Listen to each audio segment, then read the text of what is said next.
أعوذ بالله من الشيطان الرجيم بسم الله الرحمن الرحيم أيحسب أن لن يقدر عليه أحد يقول أهلكت مالا لبدا أيحسب أن لم يره أحد ألم نجعل له عينين ولسانا وشفتين وهديناه النجدين. الحمد لله رب العالمين والصلاة والسلام على سيدنا محمد وعلى آله وأصحابه أجمعين. Assalamu alaikum hürmetli qarindoshlarım. Hammalarining ushbu ulug' juma kunlari muborak bo'lsin.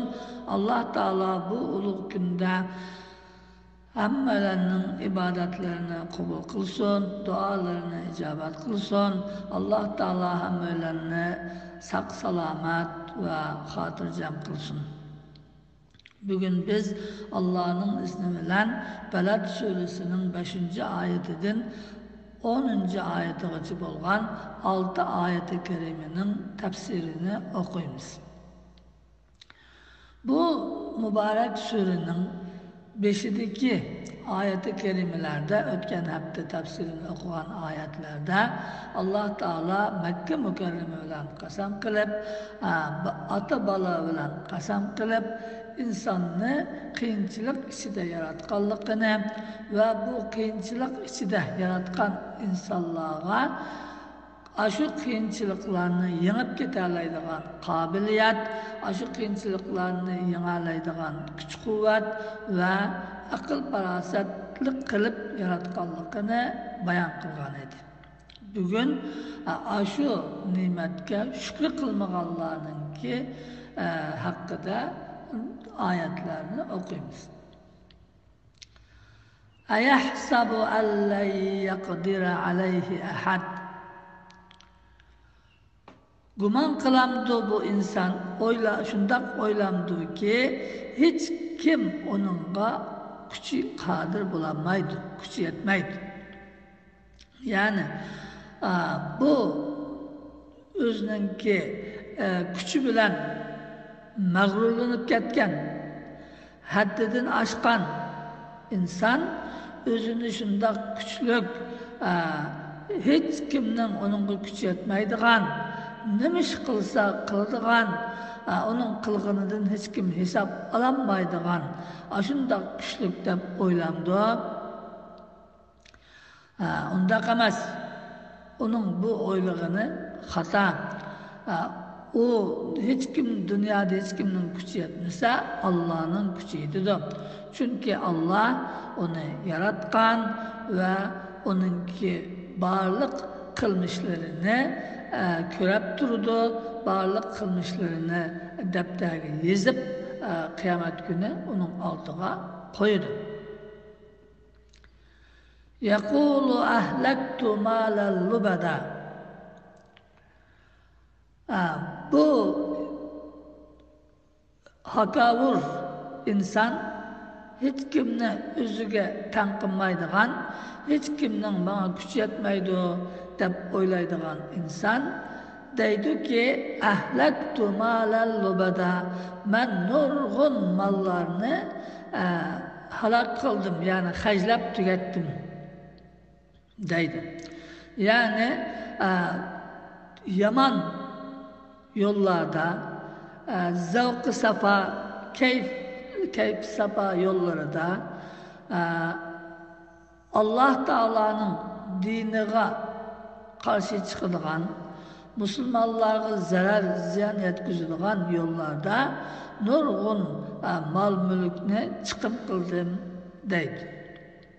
Bir yerde Allah Teala çıkım kıldım diyen sözüne ahlektu helak kıldım diyen söz bilen keltirişi bu insanın bu kılgan çıkımları, hacligen pulları yani ki herkes ya özüge ya ki kelgüsiga hech qanday bir foydasi bo'lmaydiganligini bildirish uchundir. Bu inson faqatla gunoh, ma'siyat, yomon ishlarda shunchalik pullarni sarf qilgan, shunchalik pulni chiqim qilib xarjlagan va o'zi buning bilan faxrlanadi. Men shundoq pul chiqim qildim, undaq mehmon chaqirsam necha do'stixon soldim, undaq qildim, mundaq qildim, falon ishga mundaq pul chiqim qildim deb shundoq faxrlanadi-yu, ammo uningki o qilgan chiqimlari uningga azqatmaydi. Balki halok bo'lib ketadi va uningki hisobini Allohga beradi. Ayahsabu an lam yarahu ahad. O'ylamdi bu inson, uni hech kim ko'rmadi deb o'ylamdi. Yani bu günah ma'siyat yo'lida mangan, günah ma'siyat yo'lida shundoq chiqimlarni, pullarni xarjlagan bu inson hech kim meni ko'rmaydi deb o'ylamdi. O hech kimning ichida Allohmi bor. Yani Allohmi meni ko'rmaydi, hech kim ko'rmaydi deb o'ylamdi. Undaq emas. Alloh taolo uni ko'rib turdi. Alloh taolo kiraman katibin farishtalarni uningki musallat qilib qo'ygan. Ular uningki qilgan chiqimlarini, qilgan ishlarini hammani yozib turdi. Qiyomat kuni shu qilgan har bir ishiga, har bir xarjlagan pulga hisob berdi. Shunga Rasululloh sallallohu alayhi vasallam sahih hadisda qiyomat kuni inson 4 narsadan so'raladi degan. Birinchi, yoshligini qandoq yo'qotdi. Ya'ni Alloh taolo bergan bu yoshlik ne'matini qaysi ishlar bilan ko'nartib, qaysi ishlar bilan tugatdi. Ömrünü qandoq tugatdi, qaysi ishlar bilan, yaxshi ish bilanmi, yomon ish bilanmi? Alloh taolo men sana ömür verdim, yoshlik berdim, buningda nima ish qildim deb so'raydi. Va melini qayerdan topdi? O malni haloldan topdimi yoki shundoq harom yo'llar bilan kishilarning haqqini yeb topdimi? Buni so'raydi. Ondan keyin 4-inchisi, shu topgan mollarini qayerga xarjladi?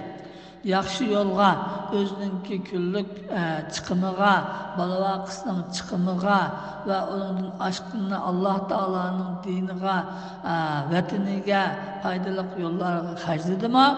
Yoki mushu yuqoridagi oyatda degandek shu yomon yo'llarga, gunoh ma'siyatlarga, kayfi safaga, Alloh taolaning dushmanlariga, Alloh taolaning dinini to'sash uchun, musulmonlarga zulm qilish uchun xarjladimi? Buni Alloh taolo qiyomat kuni so'raydi. Bu shu 4 narsadan hisob oladi. Ammo shuni hisob beralganda andin oldiga ilgarilaydi deydi Rasululloh. Bu insonlar bu dunyoda biz shunday qilib kelsak, bizga dunyoda hech kim hisob ololmaydi. Biz degan kuchlik hisob olaydisimi, pulimizni pul xarjlab qutulib ketimiz, qonunning oldidan, jazodan qutulib qolamiz deb o'ylagan bilan Alloh taolaning oldida qutulib olmaydi. Alloh taologa parvargil bo'lmaydi. O dunyoga qiyomatga borgan chaqda pul, mal hech narsa azqatmaydi. Faqatla mushu dunyoda qilgan yaxshi ishlar, Alloh taologa qilgan ibodatlar, Alloh taolaning yaxshi degan yo'llarga qilgan chiqimlar, shular azqatadi. Uningdan boshqa ishlar azqatmaydi. U yerda pushmon qiladigan gap.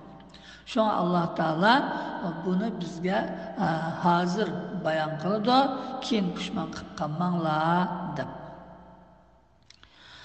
Endi bu yerda Alloh taolo meni hech kim ko'rmadimi deb o'ylamdi degan oyatdanmi shu yuqoridagi mol chiqim qildim deganlarninki maxfiy yoshirin musulmonlarga qarshi suiqasdlarga pul chiqim qilganligini ishorat qildi. Shundoq jinoyatchilarni bu dunyoda qonundan, jazodan qutulib qolsa-mu, Alloh taoloning oldida hargiz qutulolmaydi. Alam naj'al lahu aynayn.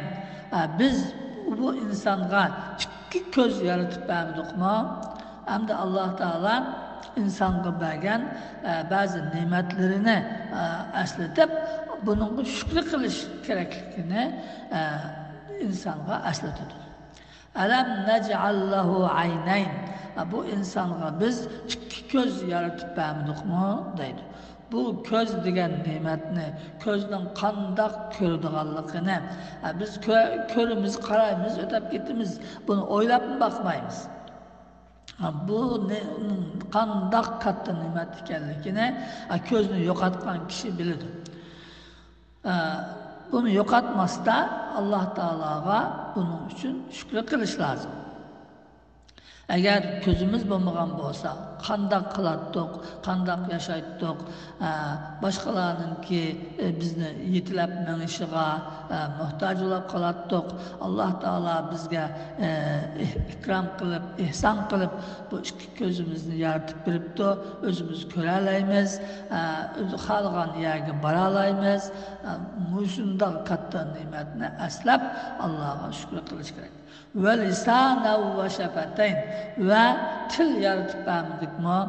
Bu til degan ne'matmi? Shundoq katta ne'matki, inson aqliga kelgan, ko'nglidagi narsani oldidagi kishiga yetkazish, nima istaydiganligini, nima talab qildiganligini oldidagi kishiga yetkazilishi uchun buni so'zlash orqali yetkazadi. Bu so'zlash uchun Alloh taolo til yaratdi. Bu til bilan inson ko'nglida nima bo'lsa, nima demoqchi bo'lsa, nimani xohlamoqchi bo'lsa, shuni deb oldidagi kishiga, yenidagilarga o'zining ehtiyojini, hojatini deyalaydi. Uni demoqchi bo'lgan narsalarni deyalaydi, bir narsani buyurmoqchi bo'lsa buyura oladi. Ve şafatayn ve ikki kalpuk yaratib bermadikmi deydi.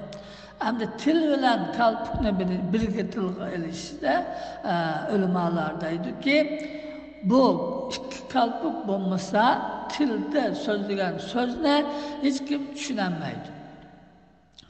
Shu tildan chiqqan so'zningki harflarining joyida chiqishi, tovushlarningki to'g'ri chiqishi, undan keyin u gapni anglaganlarninki o gapni tushungudek tushunishlik gap qila olishi uchun bu ikki kalpuk lozim.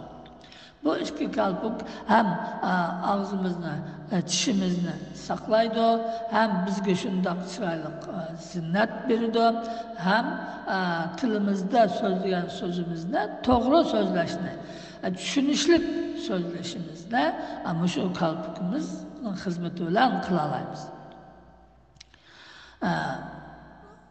Ve hadaynahun najdayn. Biz bu insonni ikki yo'lga boshladik. Bu ikki yo'l qaysi? Ya'ni yaxshilik va yomonlik yo'li.